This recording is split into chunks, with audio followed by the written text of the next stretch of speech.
I was talking about the word samarpanam, that is surrendering. So we're all taught in childhood that you have to surrender to your teacher, you have to surrender to your guru, or you surrender to God, surrender to a mentor. So what is this? Now surrender to your love within. Okay? Surrender to your love within means yoga says first try to transcend physically what you can see and perceive. So if you'll see all the asanas, whatever they teach in yoga, they will say it is Surya Namaskar. So they are seeing sun. Sun is called Pratyaksha Devta. They are seeing sun, so they do sun salutation. Scientific studies have come later. Then they said Surya Namaskar is stimulating your solar plexus. Then dissected it more and studied the group of muscles which get activated and generate heat or energy in your body. So if you see a pure yoga text, it doesn't talk about God or religion or other things. It talks about your sheets, what you can see. It says कि बाबा जो दिखता है, you know, what you see, at least first surpass that. Okay, so that is how, as I discovered this is the name of my little tiny initiative that I have started. Now, because of Corona, okay, we are all saying there is something new normal. There is also being some new normal evolution. Let's look at what it is. Yeah, this is how I define the new normal human evolution. We started from a monkey, we became a man and a human being, and we became an obese human being. This is one option. The other option you have is this. If you're not either you're obese or you are just completely a slave of a machine. This is my definition of a new normal human evolution. What all do you think can be the possible side effects of these? Could you just put whatever comes to your mind in the chat box? Anything that comes to your mind. Okay. So everybody thinks this is the normal and they accept that they are probably, yeah. So Runan says it's an unhealthy lifestyle. Yes, it is an unhealthy lifestyle. Okay. But why all this happens? I'm going to now show you some serious side effects of what we are going through.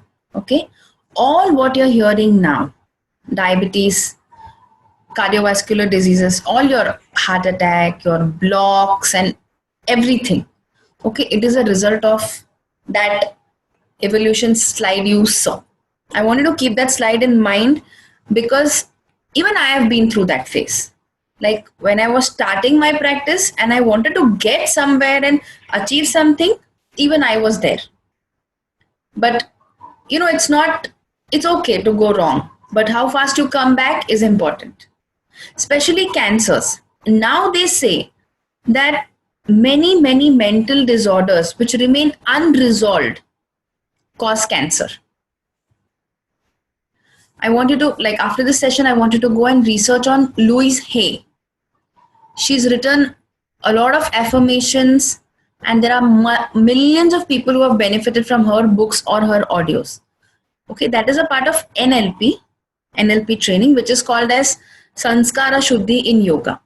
So before you all go through this lecture or before you all listen to this, if you have any perception of yoga, like, you know, you're going to become a saint or it is some religious, it's a part of a religious procedure. So it is nothing like that.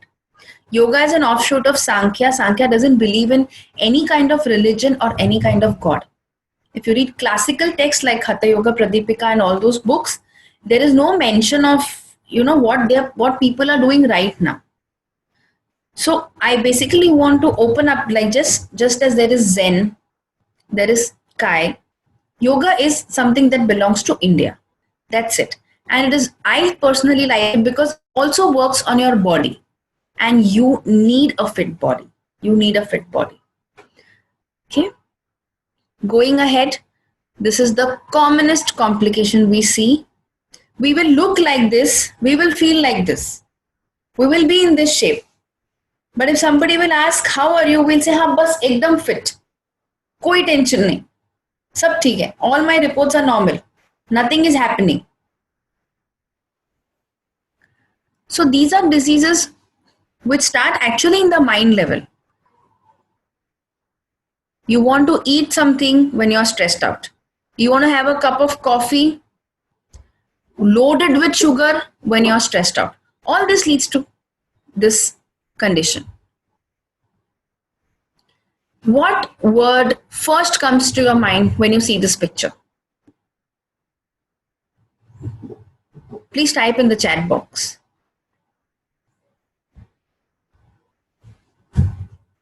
Stress. Mohan says stress.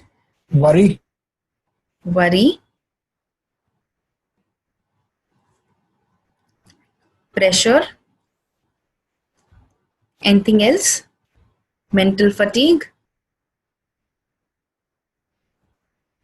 Frustrated. Wow. Girish is saying he has done some mistake for which he is frustrated. Okay. So now, okay, before we go ahead from here, we'll have a short story. Now there was a farmer, and every day he used to go for farming, and his wife used to give him 2 bananas in a jar, in a glass jar. Okay, and he was a very good farmer. He would never tell his wife ki I need this to eat that, or he'll take those 2 bananas and he'll do his farming. Afternoon when he's hungry, he'll eat those 2 bananas and he'll come back. Now that jar was such that 1 banana could easily pass and come out, but 2 cannot go and 2 cannot come out. So it had a bottleneck. Gradually, one monkey was observing this farmer, and as the farmer used to get busy, the monkey would go, remove the bananas, peel it and eat it. And the farmer used to keep wondering, yaar, Sala, I bring these 2 bananas, ek to I get only 2 bananas to eat. And then who is eating these bananas away? So one day the farmer decides to just hide somewhere behind the tree and observe ki who comes and takes away those 2 bananas. He's standing there, he's watching, and suddenly he sees the monkey. The monkey comes, he puts his hand, removes 1 banana, peels it, eats it. Again he puts a hand, removes another banana, peels it and eats it. Now the farmer was seeing it for the 2nd day, for the 3rd day, and then he realized that this monkey is eating my food. So next day he decides, now I'm going to teach this monkey a lesson. He brings a stick and he comes right behind the life of the monkey. But the monkey is used to removing the banana and eating it. So the monkey hand is stuck now inside the jar. Okay, he's holding the banana. His hand is stuck inside the jar. Either he can leave the banana and remove his hand, or he has to get it nice and proper from the farmer. The monkey, what he does now with the banana and the jar, he keeps running. Finally, the farmer catches him. And the farmer beats him to pulp. He keeps on beating him till the monkey dies. Like that, we are carrying so many bananas with us. We don't leave the bananas. So quickly, I'll give you maybe 30 seconds. You can take up paper and pen and make a list of all those things, all those bananas in your life which you want to release. You need not share it with me, you need not share it with anyone. Just make a list. You know, clutter should always be in front of your eyes and not in your head. And we'll learn at the end of the session how to release this. Yeah, so that was the story of the monkey and bananas. Just think about it. There are so many things we don't leave. We can leave. The monkey could have very easily left the banana, pulled out his hand, and ran away from there. But he didn't choose to do that. So as long as you can't do that, you will finish. You will be finished. Change is the only constant, and transformation is the only answer. Okay, so yeah, it is stress, it is depression, it is regret. Yeah, Abby is asking me, should we leave the wife that gave him the bananas? So yeah, Abby, I leave that up to you, because it'll be like बंदर को छोड़ के आपने शेर को, I mean, you left the monkey and you have started playing with the lioness or the tigress. Okay. I know, Abby, you're just joking. So, yeah.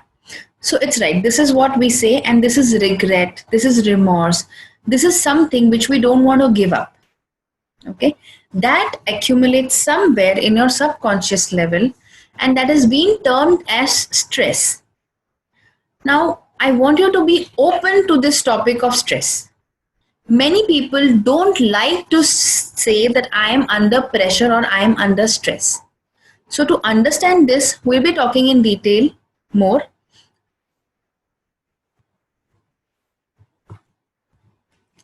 Now, this is the WHO definition of health. Okay, this is not given by Dr. Rohini or any yogi or anybody. This is health is a state of complete physical, mental, and social well-being, and not merely the absence of disease or infirmity. So obviously, if you're physical and mentally fit, you have good interpersonal relationships, you feel good, and you can perform definitely better if all this is absent. So if you don't have diabetes, if you don't have pressure, but if you're shouting at people, if you're easily getting angry, if you remain stressed out, if you're putting on weight, you are not healthy. And you have to accept it first. Okay. I have 4 questions to all of you now. Okay.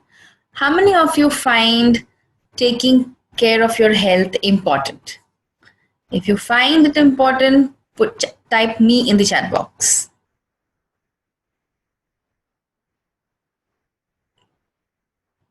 Great. So Ronan says, me always. Okay.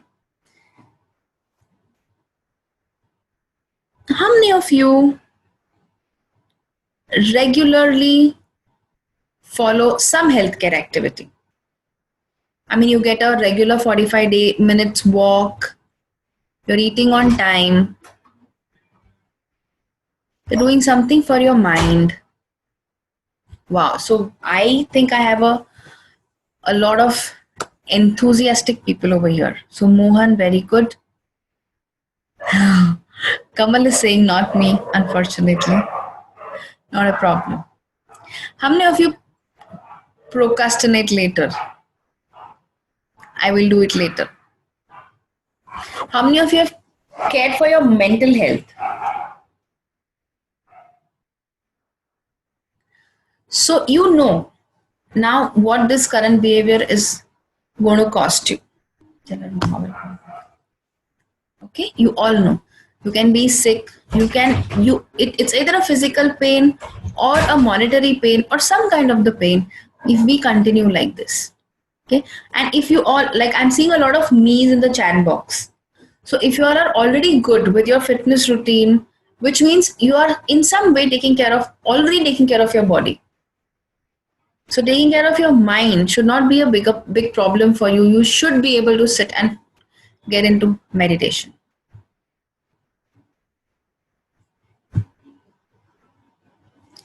Okay. What if I can give you an easy solution to take care of yourself? Girish is saying, I don't know for the 4th question. Okay. So now what happens is, everybody says meditate. Okay. People have studied that on an average, 60 thoughts come to a mind. Then they say sit and be in a thoughtless state of mind. Okay. Can you be thoughtless? Can you sit and close your eyes and say, I'm thoughtless now? Impossible. Yeah. So that is very difficult. And what happens is, at the end of a week or 10 days, we say, this is not my cup of tea. It is better that if I'm stressed, I play some loud music, or I have a good cup of coffee, or I just go out somewhere, or I drink, or I smoke, or I just vent it out somewhere. We feel that all this is very easy. Yeah, Aditya is saying concentrate on your breath. Maybe it is easier said than done. Yes, Aditya, we'll come to that. Because even if you're concentrating on the breath, you're lost. We have so many bananas and so many baggages that one of them pops in. Then how do we get out of it? Okay, that is why there are some things called as guided meditation or abhyasa meditation. Abhyasa meditation is getting into a series of yogic poses, and in between you are making certain sounds. So you're focusing on doing something with all your concentration, and it has got certain effects in certain ways on your body. Okay, so when we start about meditation, oh, then 1 hour meditation karna hai. I don't have 1 hour. Okay, so I'll give you something. Practicing for 30 minutes, you could make your life better. Now, with your permission, I would like to say something about myself. This was me.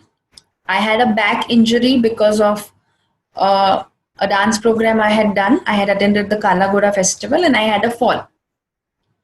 This is how I had put on weight. It was orthopedic doctors, it was medicines, and then it was rest. It was back to work, trying to lose weight, and then getting into some kind of pain and aches and stopping everything. But slowly and gradually, I reached a point where I became at least disease free. And that is the picture you can see now. So I'm not a model, or I'm not a yoga icon that you see on the net or anywhere else. But yes, I have made a journey and I have made my path out on my own, challenging all the orthopedic doctors who told me that I need a surgery for my back. And my guru taught me that it is all in the mind. It is all in the mind. And then finally it is said, that an individual is born twice. Once when he or she is actually born, and once when you discover the purpose of your life. So my purpose is to just spread love and care. And I want to transform individuals so that they meet that small child inside them. If you see children, you know what kind of stressful activities they are doing. I mean, they study 9 subjects, they are playing, they are wanting to win competitions, they are wanting to do sports, and they are happy also all the time. Now I have started listening to kids say that, oh, I have a lot of tension. But earlier nahi, because they are very free in their mind. A child's mind is the cleanest mind. So my job is to help people clean their minds and meet the little child inside. And yes, I have not actually walked through the journey of a trader, but research and a little R&D showed me that yes, this is a big thing that you all are doing. Now, these are the 3 things which I feel most importantly all of the traders are facing. Risk of failure, dealing with uncertainty every day, unmet expectations. Okay, we'll take it up all one by one. One of the forms which I had received said this fear of unknown. Okay, the reason for stress, it was written fear of unknown. Failure, we are all very scared to fail, which is fine, which is normal. You need to have fear. Okay, if you don't have fear, complacency will step in. You need the fear. But how much? To what extent? This you have to decide. Uncertainty, yes. Uncertainty is there for everybody. For everybody. I had heard in one of the talks, one of the speakers had said, the last night was the last night for somebody. This is not my quote, someone else's quote. This is Gaur Gopal Das's quote. He said, the last night was the last night for somebody else. So, I mean, whether you're a trader or whether you're not a trader, uncertainty is there for everybody. And yes, unmet expectations. It is there, and it has always been there. That is why people say man proposes and God disposes. Okay, so these three things will always there. But if you could manage your stress, so this is my opinion that traders who can manage stress will be more profitable. How many of you think this is like correct? Like you had a bulb on movement now.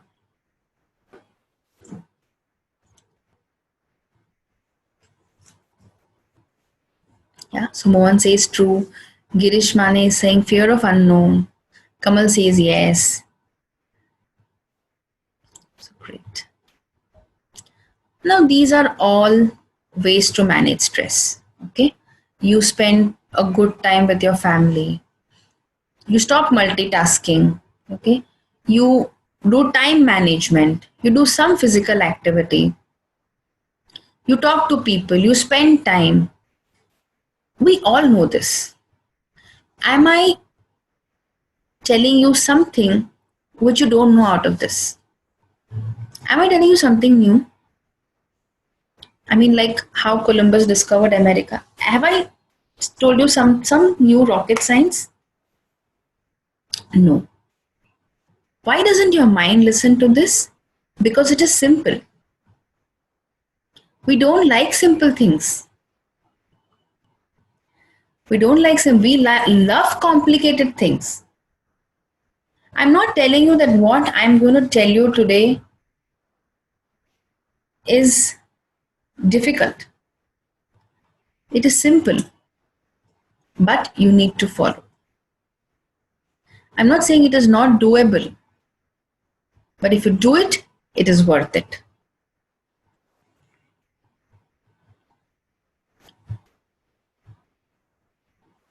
My question to all of you is now, yes, Kamal already said, but we don't follow.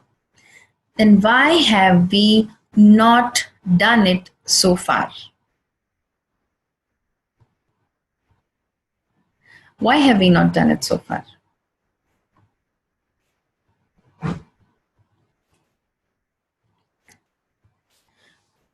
We've not done it so far. Mohan is saying lazy.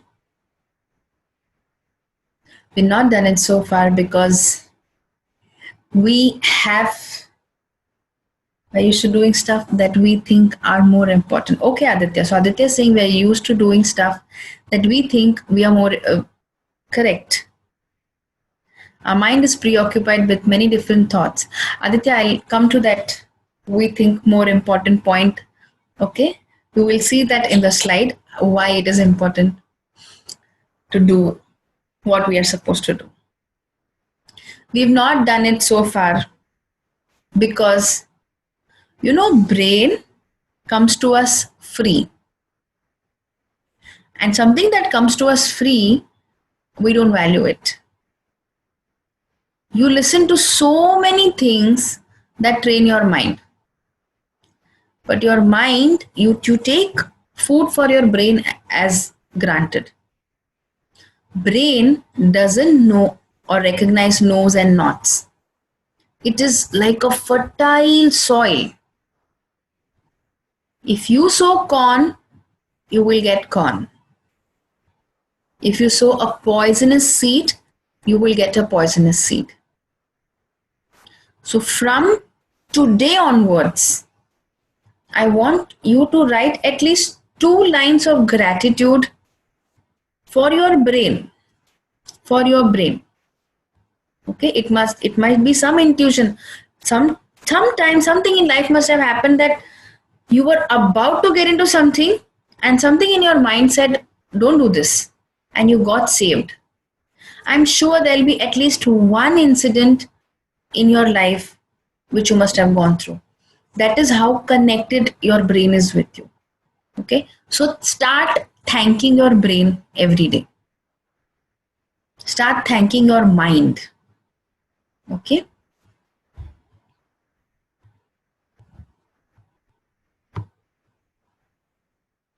Now, this is a little technical definition of stress. Yeah. So, Dr. Hans has done the maximum study on stress so far. He has a lot of research papers. So, I have adopted his definition. There are many definitions given by different authors. Okay. He says stress is a physical and emotional state always present. Stress is always there, influenced by various environmental, psychological, and social factors. But it is uniquely perceived by a person. Every individual perceives it in his own unique way and intensified in response when environment change or threat occurs internally or externally. And it says that the person must respond. Only a dead brain will have no stress. If you are alive, you will have some kind of a stress. If Newtonian mechanics are right, if deterministic theory is right, if theory of relativity is right, some stress is always acting on you somewhere. Okay. So in the world of personal development, they say E plus R is equal to O. E is the environment, R is the way you respond to the environment, and O is the outcome. So there's this story of a Bata shoe person. The first salesman went to a town and he saw that nobody is wearing slippers. So he came back and he told the company manager that, what kind of place you posted me? And how are you expecting me to achieve targets? Nobody is wearing slippers only over there. But the second salesman, he said, wow, nobody is wearing slippers. That means everybody is my scope. He goes there and he succeeds. So 2 salesmen, same Bata company, same place, environment. But how they responded was what determined what outcome they got.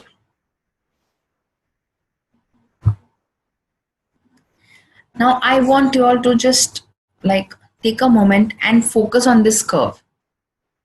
Okay, you need stress to perform. You all need stress to perform. Okay, but you have to be in this optimal performance on the curve. If there is no enough stress, like if you have no motivation, if you have everything in life, if you don't have a demanding wife, okay, who says give me this, give me that, you're not motivated to earn. So you're calm, you're bored, you're just sitting, everything is coming, going, seeing, happening. That is a level of too much being calm. When you're in the optimal performance, that is, you're motivated to do something, but you have not crossed the tolerance, then you're in the optimal performance zone. This is called eustress. This is where you're supposed to be. You should be energized, you should be focused, you should be doing a lot of work And at the same time, you should feel energetic. When I see through my eyes, I see most of the children are in this zone. 1 hour back, they must have spanked very nicely by the mother for doing something. Something must have happened. People must have yelled at them. After 1 hour, they'll come back playing nicely. And they'll come back to you. This is where children are. If you do the same treatment for a grown-up adult, the relationship is broken for life. So be in a optimal performance zone. Fatigue, exhaustion, falling sick again and again, even if it is cold cough, even if you're getting recurrent cold cough, you are somewhere stressed out. Our problem is we don't see the entire curve of stress. हम नहीं देखते. When we come to breakdown and burnout, we say we are in stress. And we are like, and on top of everything, we feel very bad to say that we are in stress. Is it bad? Is it so bad? No, you just have to come up. From here, you have to come up. So this is something which I want you all to understand. There will be changes. There will be stress. Even physics says, only if there is a force, some activity will happen. Please write this and remember this for life, that only a dead brain will have no stress. Okay, how you work on your stress is important. These are all the warning signs. Working late, working obsessively, excessive daydreaming. Okay, you're forgetting appointments. You're making you don't know what to do. You're stuck with analysis paralysis. If anyone is also just started in your life, just take a step back and correct it.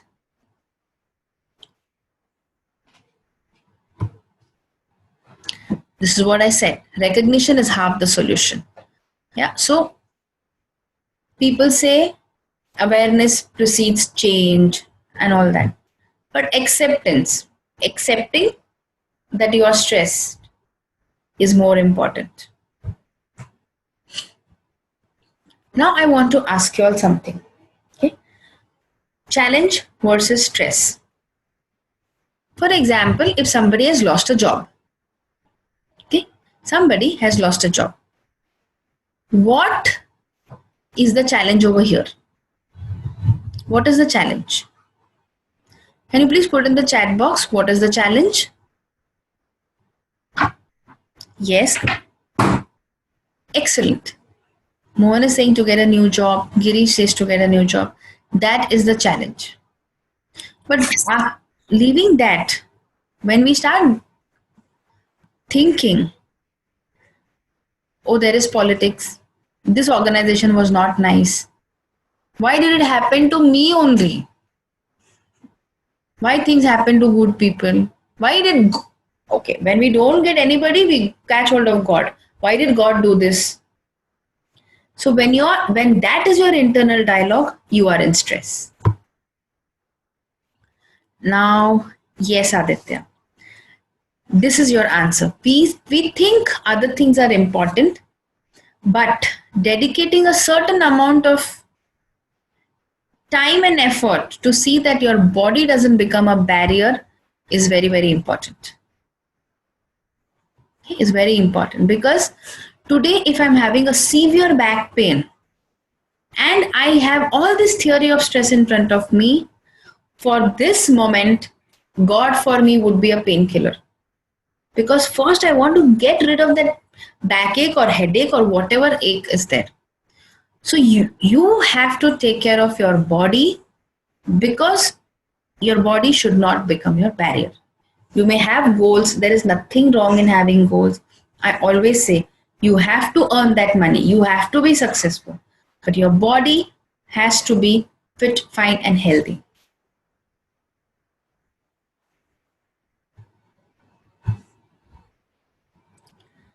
Now I want to know from each one, what is your concept of yoga?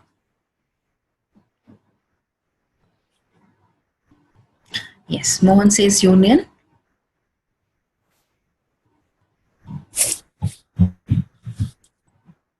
I think I'll just unmute. Unison of mind and body, or mind, body, and spirit. Yes. I think as per Sadhguru, I heard this somewhere. It is aligning yourself to the cosmos or something like that. Yes. So you're all coming to that. Anybody else?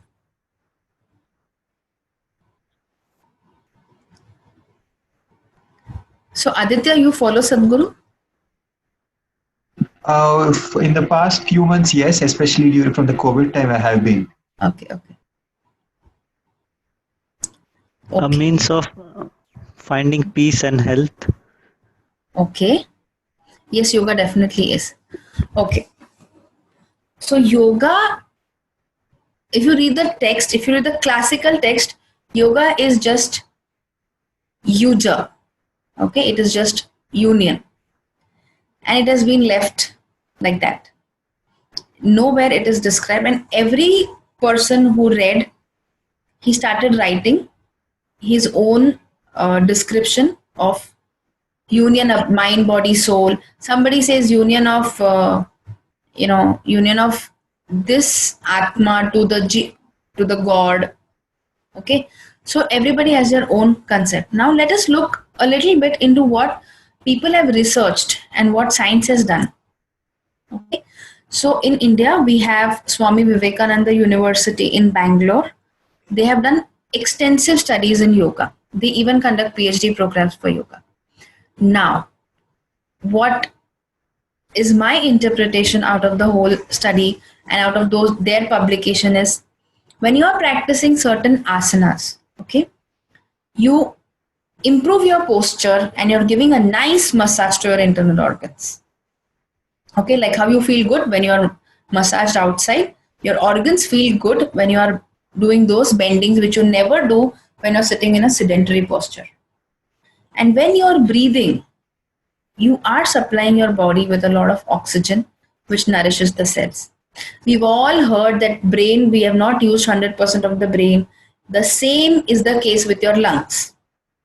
We use only 20% of our respiratory capacity. Rest, the lungs are just dormant. So these two important sites are activated.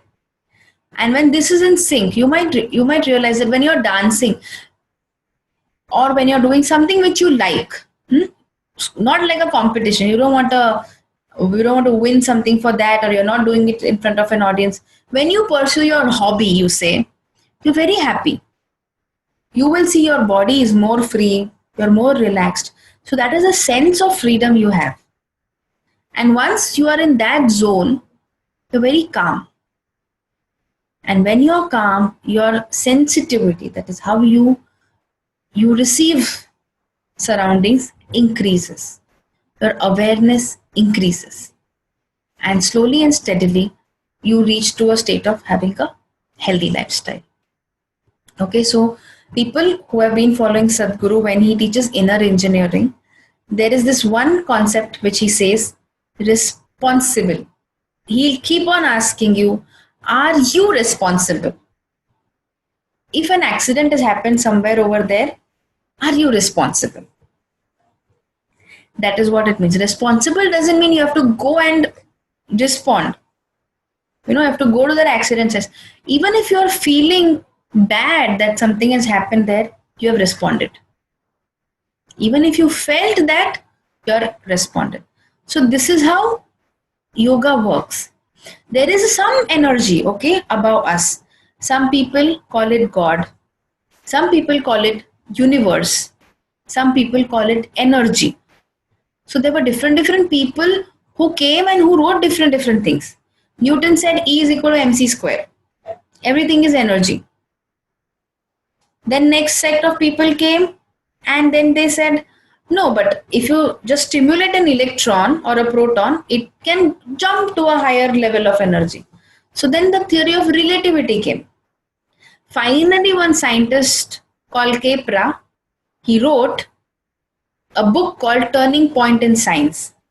And he said, to understand life and the higher planes, the modern science is so far not much evolved. That is when they started turning to the east, to us.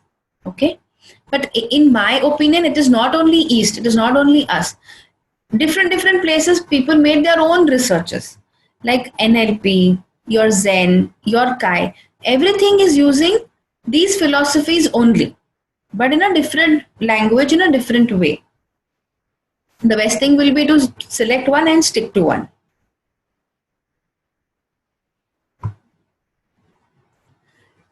Now, when the concept of stress came, we had many, just like Newton and the theory of relativity and all evolved. We also had many people. There was something called there was a person in India called as Nagarjuna who said, "Oh, everything is momentary. Everything is momentary. I am momentary, you are momentary, everything is momentary." But one of his students said, "If everything is momentary, Earth has existed, no, since so many ages." These people were called as Kshanikavadis, and their theory was then dismissed. Then, after that, came the Mahayana theory. Buddhism and Sankhya is all a part of that. They said everything is zero. There is nothing. There is nothing like God or nothing. Everything is zero. It's us and we are all vibrating. But then again it was like 0 minus 0 is infinite, is wrong. That equation doesn't settle. Then the Upanishads, the Vedantas, and they came, they wrote. The problem is they wrote in Sanskrit. So people have made it into shlokas and stotras. It is not like that. So when Shankaracharya was writing about this, his question was, if the world is so beautiful, if the world is so infinite, I'm standing here, I can't see the end of this world, then the source also has to be infinite. So the famous shloka which is recited by the priests, Purnamadam, Purnamidam, Purnat, Purnamudachyate, Purnasya Purnamadaya, Purnameva Avashishyate. He says, Purnamadam, there is already something which is full. Purnamidam, we, idam, I am full. Purnat Purnamudachyate, we are all complete. We are all individually complete. So what he says is Purnasya Purnamadaya. From Purna, if you remove Purna also, Purnameva Avashishyate. Avashishyate is balance. What remains is full. This statement he had written for the creation. Now when you see priests, you can ask them why they are chanting this. Okay, so that is what he said. We are ourselves full. That is what the fourth pada of Yoga Sutra says, Kaivalya pada. You are enough individually. You are capable of being blissful. Okay, but yoga also talks about stress. Okay, the very second Yoga Sutra says, Chitta, when your chitta or when your mind is in uncontrolled speed, you can just look back to some event, when something must have happened wrong, like when you're trading, okay, you've decided, okay, now I'm going to, book this. And then the mind says, no, don't do it. Fir bhi you do it. And then suddenly your decision goes wrong. Just go to that moment and think what all came to your mind. That is the speed of mind. Just try writing down what all came to that mind. Your hand will not match the speed of your brain. This uncontrolled speed of mind is stress according to yoga.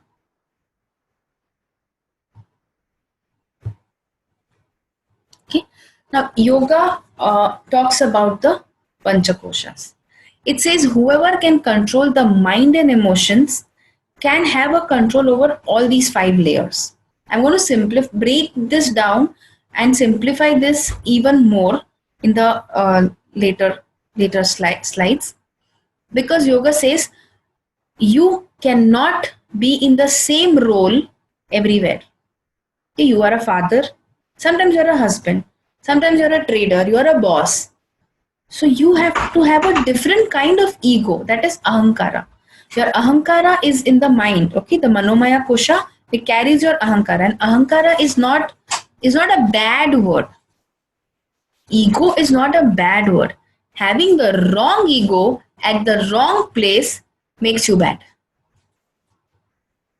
You need different kind of ahankaras to handle different kind of situation. Example, you take a marketing personnel or a sales person. He's just going in for sales and he's constantly in that mode. Okay, he's selling, he's getting money, he's energetic, target pe target, target pe target. He's all full on top. But when he comes home, suddenly he's back home, he has to come out of that world, isn't it? He has to change. He has to be a different person to be a son. His mother may not understand what he's talking.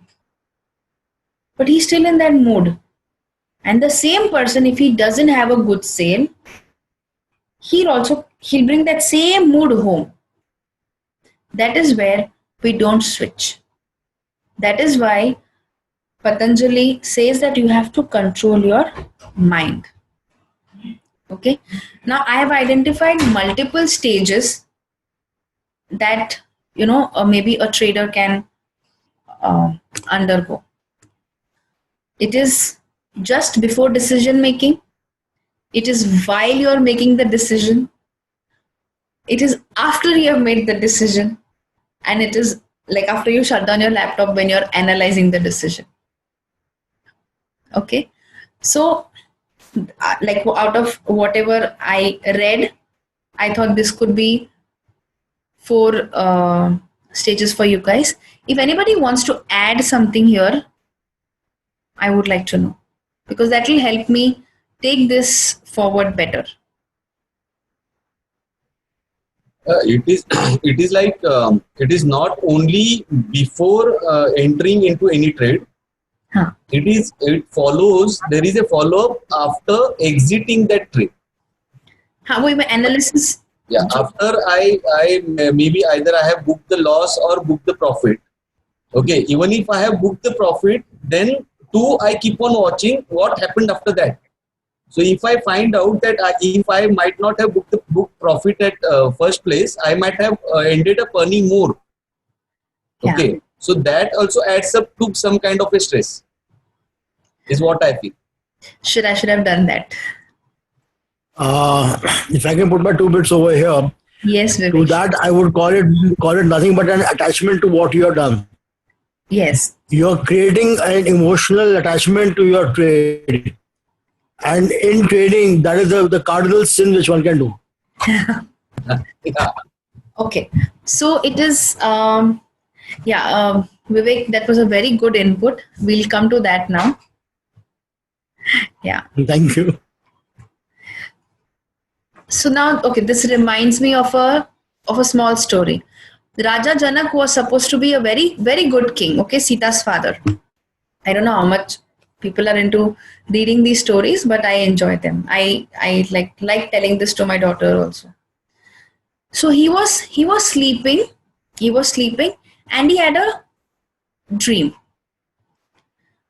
And the dream was, he felt so real in the dream that, like, he woke up and he kept asking people, ye sach ya wo sach? Okay, is this true or is that true? Now let's walk into Raja Janak's dream. Okay, so Raja Janak dreamt that an army of people have come. Suddenly they have come. Janak is not prepared with his kingdom. Okay, he's not prepared to fight the war at all.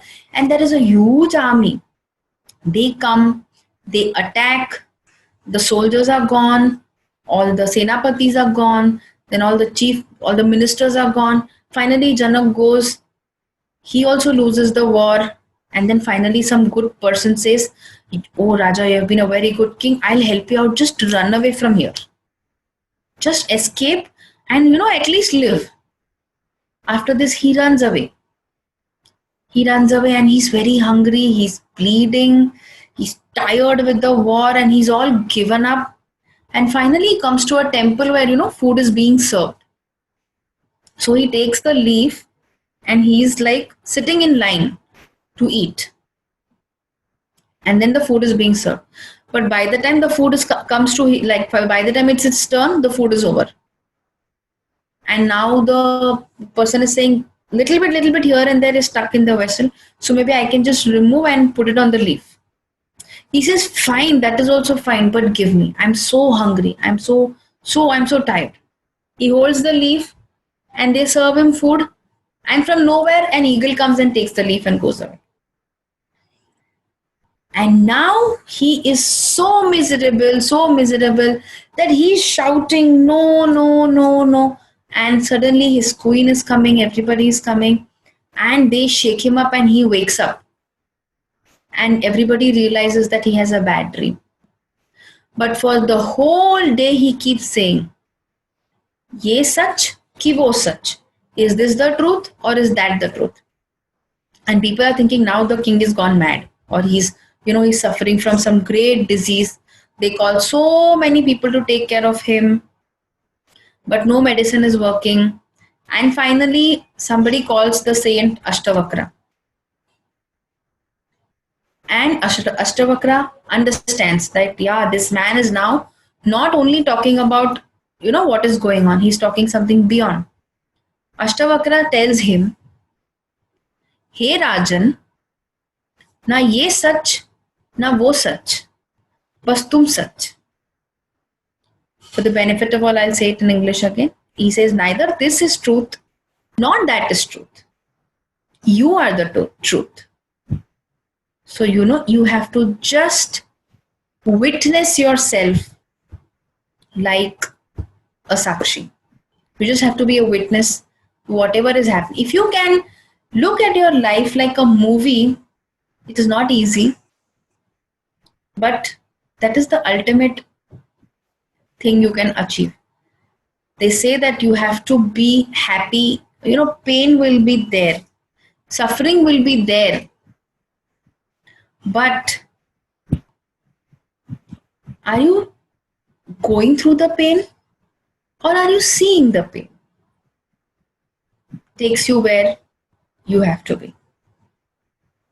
Yeah. So that detachment reminded me of this story. Okay. Now there are different types of yoga. You will see different people talking about this is great or that is great, or which one is great. You have heard about Bhakti Yoga, Jnana Yoga, Karma Yoga, Raja Yoga. So it is very simple. It is not all that complicated, which yoga is better than which one. Many people, a Bhakti Yogi will say, I will only chant, I will take only God's name. A Jnana Yogi will say, this is the truth, that is the ultimate truth, I am the truth. Karma Yogi will say, I'll keep working only, karma is my this. And Raj Yogi will say, I'll keep on doing some asana and I'll go to some mountain, I'll meditate, I'll just cut off all the sources and, I'll achieve that. But what do you need? The actual fact is you need all four in correct proportion in every stage of your life. You need to do asanas, you need to meditate. Okay. Doing asana and meditation or Kriya Yoga or Raj Yoga is all about managing your energies. Doing your work with detachment, trade with detachment is your karma. Okay, that will give you success. Jnana Yoga is knowledge or intellect, developing your discriminative power. And Bhakti Yoga is surrender. By Bhakti, I am not talking about any cult or any devotional institution. Mother Teresa was dedicated to humanhood. Marcus Aurelius, you can read his meditations. He was devoted to his country. Okay, in the Indian culture, you can see Ramakrishna Paramahansa. Okay, he was not. He was devoted to something else. So that surrender is Bhakti Yoga. There is no fanatism involved in this. You should know this and identify this soon, that you need a good balance of all the four. Sadhguru has written a very good story on this. You can like go and check on his blog about why you need all the four together. Okay. Now we keep on hearing about body, mind, soul. So many people have written so many things about your mind, body, soul complex. Yoga has given simple tools. Okay. Your mind needs meditation, your body needs practice, and your soul needs speech. By speech, I mean the self-talk, what you're talking to yourself also. If you keep saying I've made a mistake, what did I do? Why did I do? It'll keep happening again. Speech is talking to yourself, speech is talking to others, and speech is communicating something to the higher power. So there is a whole text in yoga. It is called the Mahabhashya, which talks about what you should speak. All the affirmation, the whole world of NLP, which is evolved now, is there inside yoga. The subliminal impressions they talk about are the sanskaras that are present on our chitta. All the past. In fact, yoga even talks about your past lives. What our parents say, what we hear. They all leave an imprint on your sanskara.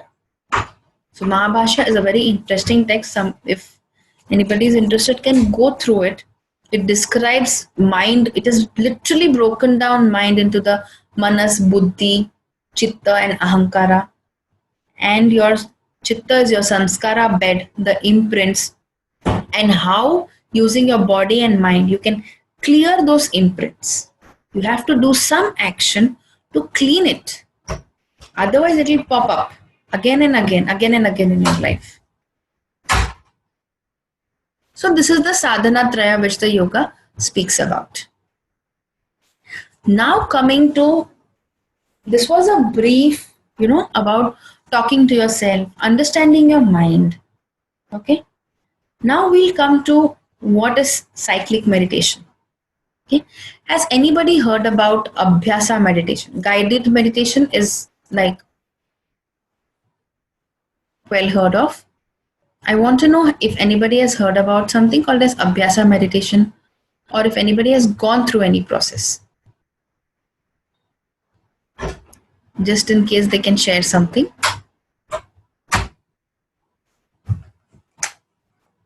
Okay. So now yoga says each syllable we speak activates a different portion of our body. Okay. If you say Om is broken down into A, U and M. So you can try this sitting right now. Put your hand on your stomach and say A. Your stomach will vibrate. Keep your hand near your head and say You'll find your neck and the whole face vibrating. And if you say you'll feel that. Your jaws, your teeth, your ears. And when you say ooh, it is your chest that is vibrating. You can try this later on. Okay. So yoga says if you do one asana, if you put your spine in one particular position, if you stretch a certain set of muscles, and then you chant something, you are fully focusing on only doing that and chant and saying that. And at that point of time, no thought will come to your head. Okay. Now I want you all to get a little bit activated and give me an answer. Is sleep important or rest? Rest. Rest. Vivek says Sleep. okay. Rest. Vivek is saying both. Okay. So you need sleep, which gives you good rest. And Is you it? want to have a trouble sleep.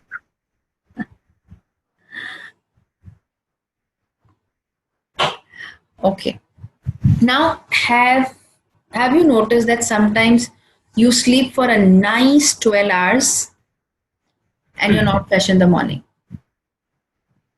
Whereas sometimes you sleep like for 3-4 hours, but you get up very fresh. Has anybody experienced that? Like Yes, you're of course. like you're on a vacation and then you slept very little, but you got up very fresh. And you had a bad day and you slept and slept and slept. Especially when people around you know that you are upset or depressed, they take even more care that you sleep.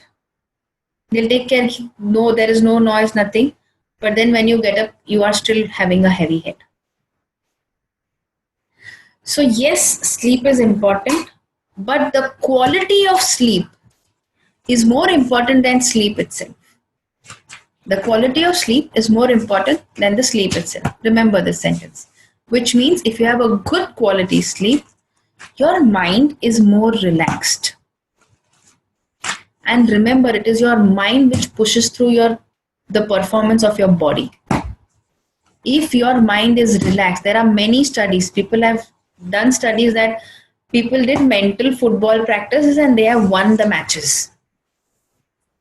So if your mind is completely relaxed and your mind is giving your body a message that you are fresh, you are now fresh to work, your body will work. If your mind is saying, the stomach is full, I am heavy, I am not able to move, I am depressed, your body will feel the same thing. It is a CPU which is giving your body instructions to, perform.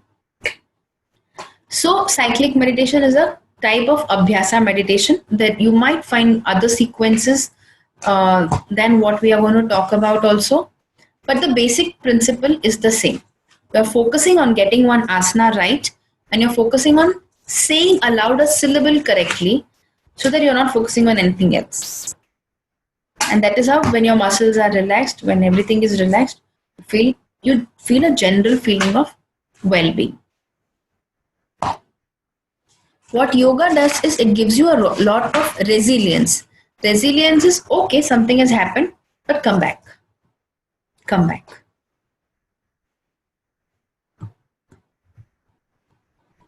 Okay. What are the key elements? Single thought. Of course, when you're doing an asana, if you don't have a single thought, you can't perform it. You have to slow down. We're all used to running, jogging, jumping. Now yoga says, little slow down. You have to be awake. Your eyes are closed, but you're fully awake. And it has to be effortless. You have to get into your postures very smoothly. And then it says you have an expansive state of mind. Now, this is the key theory which has been studied using a lot of studies. You can go to PubMed and research on this. It says when you intentionally tense your muscles, and then you relax it suddenly, you get a deeper state of relaxation. Now, if I just tell you sit and relax, will you be able to relax? 2 minutes you will sit, and the third minute you will just get highly restless, like when is she going to say next what to do? So it has become difficult for us to relax on our own. So yoga gives this technique of stimulating and then relaxing. When you do that, two things happen. One, your muscle relaxes deeply, and two, you realize that you have the capacity in your mind to control your body. Okay, so we'll do a small practice of this at the end of the session. Now, this is what is written about mind. Okay, this is what is written about mind. This is what is the prescription for your mind. It says, Laye sambodhaye chittam. When your mind gets into a state of drowsiness, vikshiptam samaye puna. Stimulate and awaken it. Sakashayam vijaniyat. When it starts speeding up and distraction sets in, calm it down. Okay, calm it down. Sama praptam na chalayet. When it is in sama, when it is neither running, when the mind is silent, let it remain that way. Let it remain that way. Then don't do anything. So when it is lousy, lazy, stimulate it, awaken it. And when it starts speeding up, calm it down. But when it is in samasthiti, when it is samana, when it is silenced, let it remain that way. Okay? I want you to understand what is said in the Mandukya Karika. Mandukya is one of the Upanishads, okay, which forms one of the base of the yoga chitta dissections. The mind, whenever they study of the mind, when they do the study of the mind, some Upanishads and a very important text by Shankaracharya called Tattva Bodha, they have spoken a lot about the mind. So yoga has adapted these little things from here where mind has been described. Okay, Mandukya is the smallest Upanishad.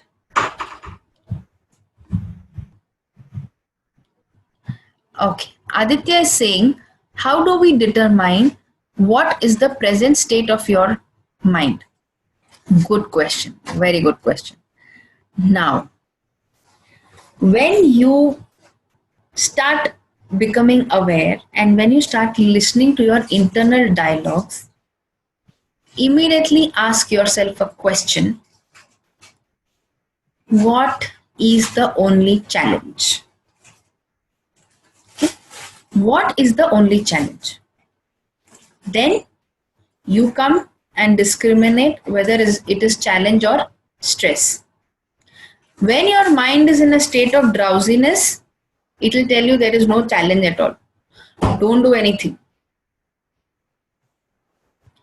When it is stressed out, even if it is a small thing, your mind will be running here and there, everywhere. I'll give you another perspective. If you want to test now how your mind is, just observe what action you're doing, in what situation you are. Okay? And if somebody else is in that same situation, what will be your dialogue to him? For example, now you're sitting and listening to a stress management topic. Okay? Or just go out of your body and observe from outside. If your mind is in a state of drowsiness, it will tell you, what Aditya, what are you up to? Why you need all this? Why are you listening to all this? It is lazy, it doesn't want to listen. But now you go out and you think that your mind is racing. It will keep questioning you, Aditya, what is this? I want to know more. I just want to stop my mind. I want to calm. I need to know how to get more out of this lecture. But if you are like in that state also, you will get nothing out of the lecture. Because I'm just talking about now, what you're doing now. But if you're sitting now and you're listening, at least for this 1 hour, you have silenced your mind and you're listening to me. You're listening to something. Even when you're listening, if you resonate with some topic that has happened sometime in your life, for some time you go there. And that is speeding up of the mind. Aditya, I hope I answered your question.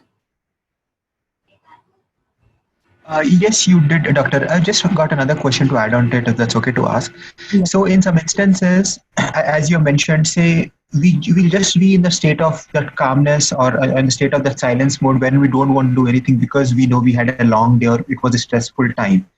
So how do we know that at that point of time, it is actually a silenced mind and not in a state of drowsiness? Because I think if I've understood it correctly, there's a very minute difference, like a thin line between drowsiness and silence. Yes. So I just want to understand like how exactly, because right now, as you mentioned, I'm listening to you, but at the same time, I'm calm, not thinking about anything like what's happening around.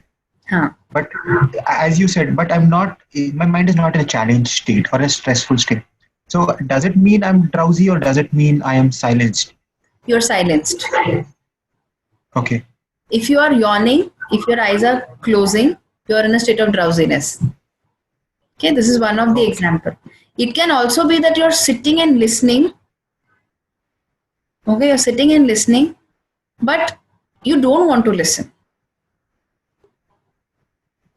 That is also drowsiness.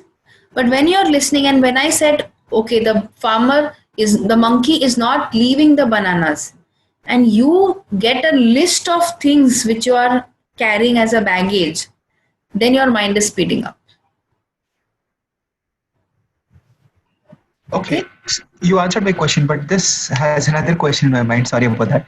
So in that case, how do we get it back? Say our mind is not in a state when, as you're saying, like right now I'm listening. Say, but I don't want to listen. But it's not listening, but I want to listen. How do I get it back? Like what process do I follow? Because it's like it's only for 1 hour, right? I don't have like 2-3 hours wherein I can bring it back. So how do I do it?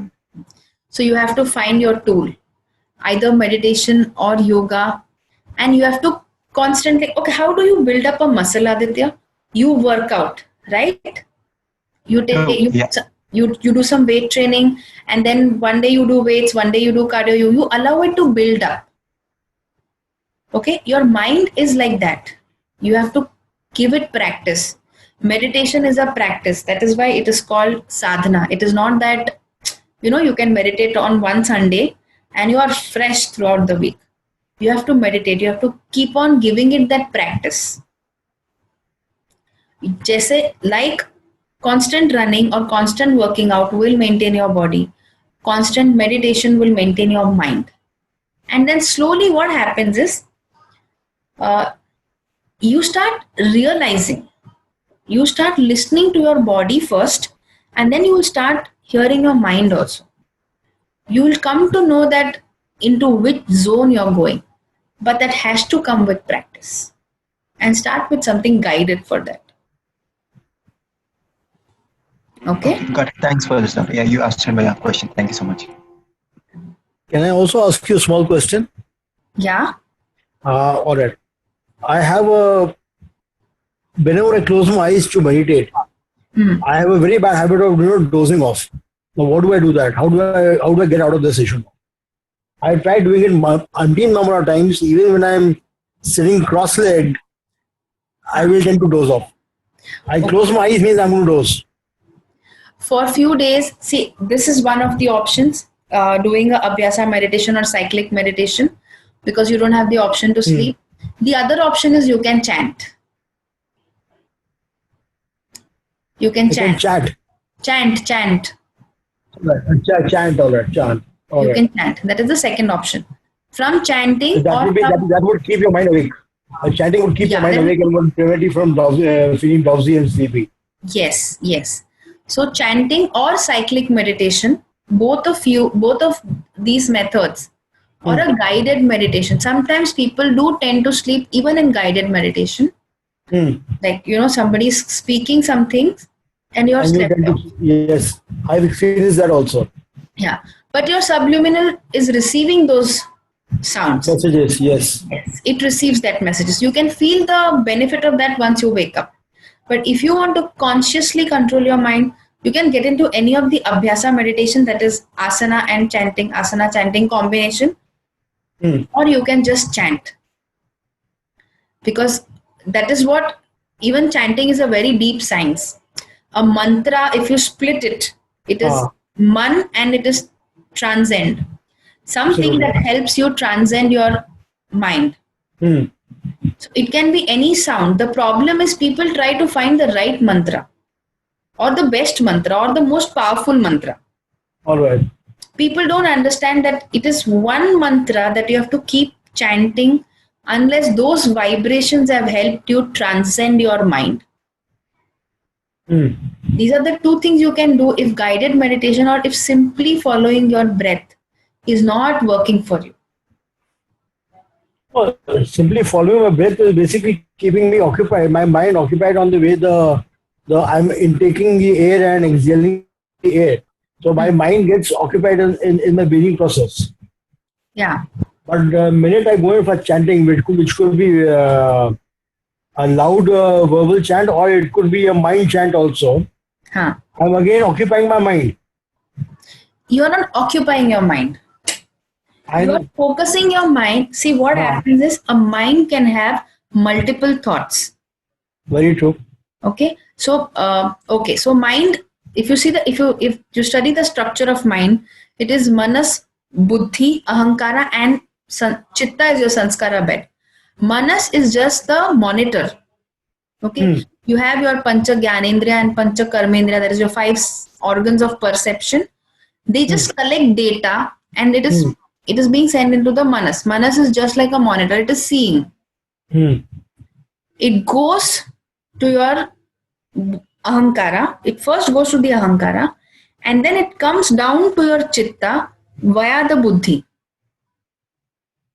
Okay. Ahankara, chitta, buddhi. Why buddhi? ठीक है, all right.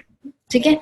So buddhi, see, कभी कभी आपको ऐसा लगता है ना, you feel like I can do everything, and the buddhi says be calm, मतलब ध्यान से. हाँ. Be cautious. Absolutely. Okay? So that the quality of viveka, that is the discrimination, is there in your buddhi. Okay. Now all these 4 parts, they play a very important role when you are meditating. Okay. The thing is, all 4 are activated in the same time. When you are closing your eyes, you are only closing one portion of input to your manas. Yes. Only your sight is closed. Absolutely. You are hearing.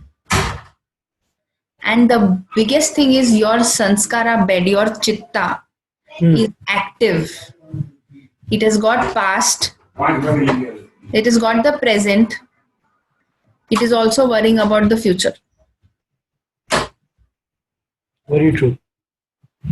So for that is how they say, that is why they say you have to purify your chitta. You have to attach one karma, one new action to the old emotion and release it. That is how there are techniques in meditation which help you release the past. You must have heard about this. Release your past, release the past impressions, release. So it is not actually a session that you pay somebody, you go through a session.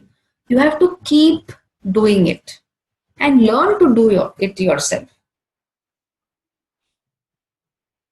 Can you take a session only for that? That can be done. I'm sure if we can persist with Kamal, we could like to do a session only for that. But that would be a very strong technique to learn. Yeah, that is a strong technique to learn. Kamal, I hope you're hearing this. Yeah, sorry, I was on mute. Yeah, all right, good. That is the best way to get you back on.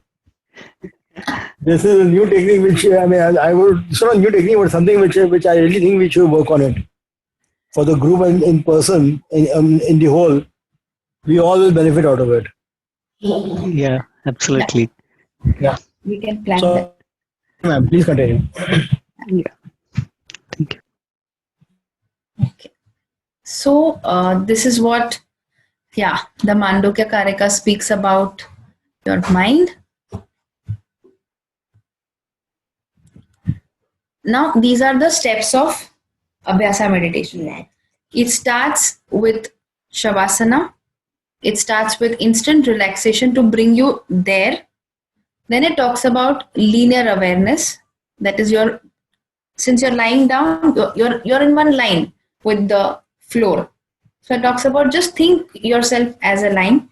And then there are series of asanas. There is Tadasana, there is centering. Centering is a test which improves after practice. So there are some parameters which you can monitor. If you're practicing properly, if today your Brahmari time is like 30 seconds, after a week it will be 1 minute. You'll be better in centering if you keep on going. Okay, this is the theoretical portion of the cyclic meditation, the asanas involved and the whole procedure involved. This has to be taught and you have to memorize this. How you know that you are meditating or doing things which is correct? Okay. When after the whole process, if you're sweating and if you're like bursting out with energy and you have stimulated yourself, you're wrong. You have made some mistake somewhere. If you feel relaxed, okay, and if you feel that you got up from a deep sleep, then you have practiced it correctly. What study says is if you attain a good level of practice, if you've practiced for 35 minutes and if you've attained a good level of practice, 35 minutes of this activity can give you a rest which is as good as 6 hours of sleep.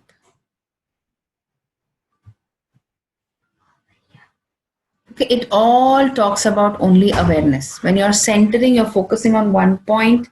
When you're lying down, you're linearly aware. Okay. When we ask you to feel the surface, you feel the entire surface of the body, and then finally you feel that you get to that state of like you're one with the universe. That is how it happens. She's one of my Hello, good morning everyone. Since due to the pandemic COVID-19 lockdown, One of my I being a sadhaka. retired teacher felt very bored and stressed sitting at home. But then my son introduced me a well-experienced yoga teacher, Dr. Rohini Iyer. Today I have just finished 7 days with ma'am, and this is a huge undertaking.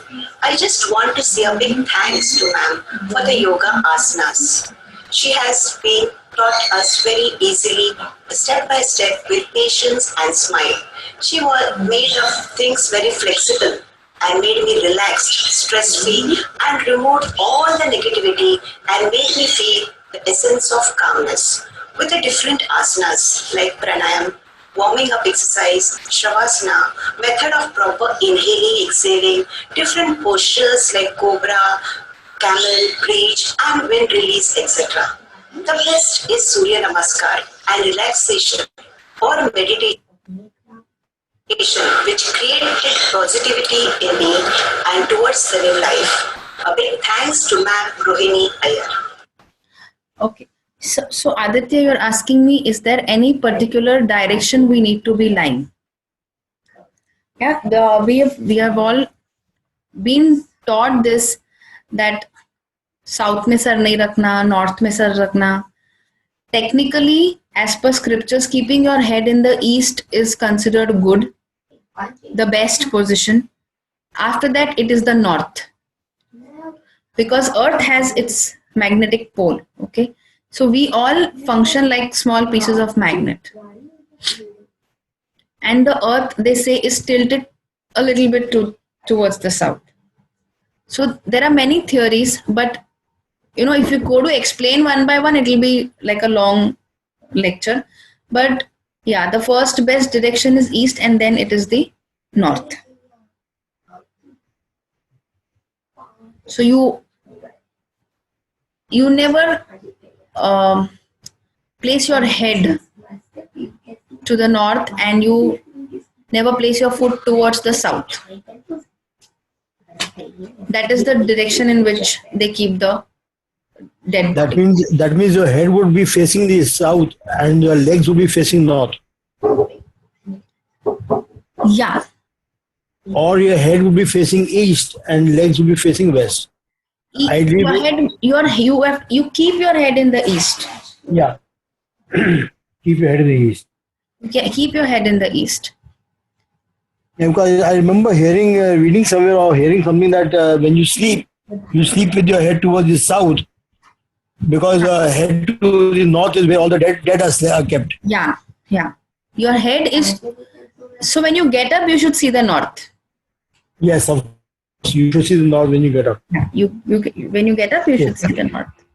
So doctor, got another question. So does it also depend based on where you live? Because what they say is, if you live, say, above the equator, then your head shouldn't be towards the north. But if you live, say, below the equator, say somewhere in Australia or South America, then your head shouldn't be towards the south because the magnetic force pulls towards the pole. So is it accurate, or irrespective of wherever you are, it is always north where you shouldn't put your head?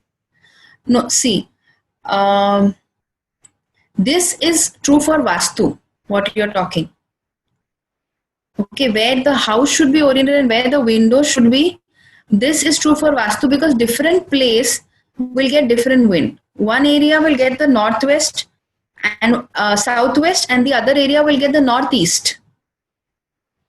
But when you are lying down, more or less wherever you are, generally it is better to keep your head in the east. Aditya? Got it. I think, thank you so much for that. Thanks. These are two different things, actually they mix up. If you read Vastu Shastra, it is different for different places, but your earth ka jo axis hai, that tilt will always be the north-south ka tilt. And the bigger magnetic field will always be from the north-south. Got it. Thank you so much for this. That means of the two sleeping positions that you mentioned, east-west and south-north, which is the most beneficial of all? East, keeping your head towards the east, they say is the most beneficial. Most beneficial. All right. Thank you. Yeah. Come. Okay, so I said at the end of the session, I will give you a ready reckoner to follow. Okay, yoga is also the tool for transforming your brain, your mind. Okay, now this is very simple. I have just broken it down without any complicated Sanskrit words or anything else. Okay, what yoga is saying, the Annamaya Kosha will include your food, your asanas, and your cleansing techniques. Okay, food may your Ayurveda plays a part. It has set certain rules on what to eat and what not to eat. Okay, the yoga rules of a yogic rule of eating food is very simple. It doesn't talk about too many things. It just says take meetha and take anything which has got prana. Like if you put a Maggi or a biscuit in the soil, it will not grow. So anything if you sow in the soil and it has got the prana, it has got the capacity to grow, is a good food. Asanas is for your body, and there are many cleansing techniques like yoga has Shankha Prakshalana, and similarly Ayurveda has something called as the Panchakarma. You can follow either of these. That is for your food body, your physical body. Your Pranamaya Kosha or your energy body, you can do a lot of breathing and pranayama. Okay, these do cool your body and heat up your body, and we can have a demonstration of this also. Then for your Manomaya Kosha or your mental bodies, all that we spoke about now, guided affirmation, relaxation, meditating, all of this come for your mental body. For your Vijnanamaya Kosha or intellect body, you have to make a self-study to improve your discriminative skills. Okay, this can come from many texts. You can study the Mahabharata or the Ramayana or the Gita or the Bible or the Quran, but study it, read it, and try to understand what is written in it. I know many people who can pit-pat vomit out Gita, but they will not be able to follow what is written in that. So study it. For one life, studying one text is more than enough, is really more than enough. Oh, true. And for your bliss body, you have to surrender. Okay, in my opinion, or as per the yogic text, bliss is within you. Okay, yoga says the physical location of mind is your heart. So they teach you to see a light, a jyot in the center of the heart. That is what yoga teaches. So it says surrender within you. Surrender with the love which is inside you. Actually, some words I can't find words in English like karuna. It's not pyar, it's karuna. So they say karuna is the basis of everything. Every being in the creation has to be happy. Only then the creator is happy. Only then there is no contraindication. And everybody has that bliss inside. Huh? Just imagine, even if you have lost X amount of money in trading, okay? If you are, even at that point, if you decide to surrender to yourself, you will be full of gratitude to what you have. You will think about what you have and you will surrender to the happiness inside. And then it will be very easy for you to, get over it. So surrender to your happiness, count your blessing, have a gratitude journal. If you are not finding any direction to reach your bliss body, you can see Deepak Chopra's meditation. It is full of gratitude and forgiveness. Just start counting your blessings, but write it. I'll always say write it, because how much ever we work on our mind, we are not that evolved to get out of that physical thing. We still need physical guidance. We need something physical. So write, make a gratitude journal, count your blessings every day, every single day, before you start your day. It will be very easy for you from gratitude to come to forgiveness and to let go. Because somewhere, if I position myself in your shoes, then all the frustrations that come from trading are not forgiving your own actions. I should have done this. I should have done this. I have been seeing this. Why didn't I realize this? Why didn't I do this? I could have done better. Be thankful to everything else, and the first forgiveness should be for yourself. Now, if everyone is okay, we can quickly go through an instant relaxation technique. Yeah, that would be wonderful. Yeah? Yes, of course. So wherever you are sitting, if you can lie down, that is very good.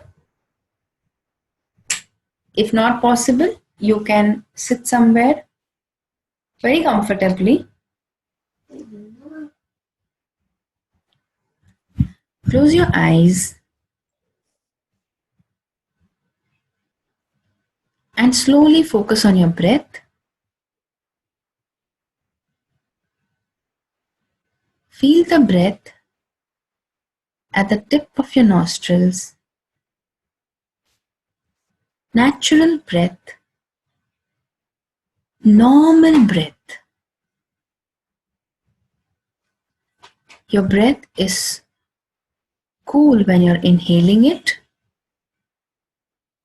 and it is warm when you're exhaling it. Make a fist of your palms. Gently shorten your feet by bringing your toes together and slowly start tensing up each muscle in your body. Tense your feet, tense your ankle, tense your calf, tense your knees, tense your thighs, tense your buttocks, tense your abdomen. Feel the pressure in all these parts of the body. Tense your chest. As you're tensing each part of the body, squeeze your fists. Tense your shoulder blades, your forearms, your arms. Feel the tension in your neck. Tense your forehead by frowning, bringing your eyebrows together. Bite your teeth. Tighten your face muscle. Increase the tension in you. And to the state of this tightness, attach one banana of yours that you have written Attach it to it. Tighten, tighten, tighten to a point where the whole body feels hot. And now, at a count of 3, be prepared to release it. Tighten, hold that banana tighter, tighten. 1, 2, 3, release.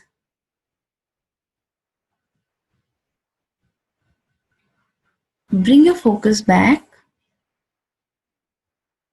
gently to your breath and just observe what is happening in each part of your body. Relax your toes. Release your fists. Feel the blood flow throughout your body. And when slowly you feel normal, come back and focus your attention to your breath again. Observe what is happening in your spine. Is something moving up and down? Are you more hungry or thirsty? Now these are the gross body feelings.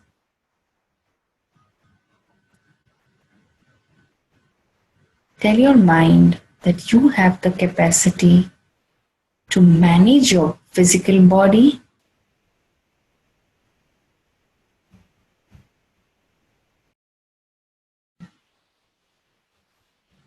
Open your eyes. Anybody wants to share anything?